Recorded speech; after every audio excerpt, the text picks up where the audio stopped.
దేవుడి గుడికి మాన్యం పేరుతో ఇచ్చినటువంటి భూముల నుంచి వచ్చే సంపాదనతో గుడి నిర్వహణ చేయాలి. కానీ ఆ మాన్యం కింద తీసుకున్నటువంటి గుడిని భూముల్ని కౌలుకి తీసుకుని డబ్బులు ఎగ్గొట్టేవాళ్ళు. ఆ పాపాత్ములు వాళ్ళకి నిజంగా డబ్బులు రాకపోతే చెప్పినా ఒక అర్థం ఉంటది. కానీ ఎగ్గొట్టే పాపాత్ములు ఉన్నారు. హిందువులే దాన్ని దోచుకుంటున్నటువంటి వాళ్ళు ఉన్నారు. ఇదే సమయంలో కొన్ని చోట్లన ఆ స్థలాల్ని జాగ్రత్తగా ఇచ్చి పడేస్తోంది ప్రభుత్వం.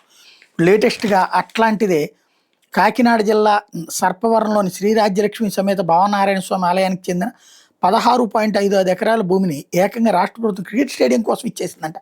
ఆంధ్ర క్రికెట్ అసోసియేషన్‌కి. అత్త సొమ్ము అల్లుడు దానం చేయడం అంటే ఇదే అనమాట. దేవుడి సొమ్ముని రాష్ట్ర ప్రభుత్వం ఇచ్చేసిందనమాట. దీని మీద ఇటీవల హైకోర్టు స్టే విధించింది. సర్వే నెంబర్లు 113, 115లోని ఆలయ భూమిని 33 సంవత్సరాలకు లీజుకి ఇస్తూ జనవరిలో జీవో నెంబర్ 55 జారీ చేసి సంవత్సరానికి ఎకరానికి 50,000 లీజ్ అట. 3 ఏళ్లకు ఒకసారి 33% పెంచి దేవస్థానం ఖాతాలు లీజ్ సొమ్మును క్రమం తప్పకుండా జమ చేయాలని పేర్కొంది. క్రికెట్ స్టేడియానికి ప్రభుత్వం భూమి కేటాయించడంతో పాటు కేబినెట్లో తీర్మానం చేయడంతో ఏసీఏకి అప్పగించేందుకు జిల్లా యంత్రాంగం వేగంగా పావులు కదిపింది.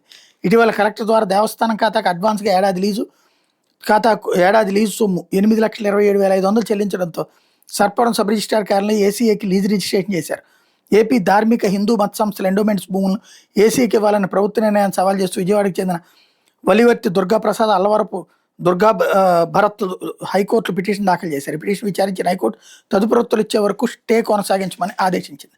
ఇప్పుడు వీళ్ళు ఏం వాదిస్తారంటే వేలనేసి ఇచ్చినా ఒకటే, ఇది ఒకటే, 33% ఎప్పటికప్పుడు పెంచుతున్నారు. చూడండి ఎకరానికి 50,000 చొప్పున అసలు బయట ఎవరి చేతిలోనే ఇస్తే కనుక అక్కడ 2 లక్షలు కూడా రాదు. అదే ఇప్పుడైతే కనుక ఏడాదికి 50,000 రూపాయలు చొప్పున ఎకరాకి ఇట్లా 8.5 లక్షల రూపాయలు వచ్చేసింది ఏకదమ్ము.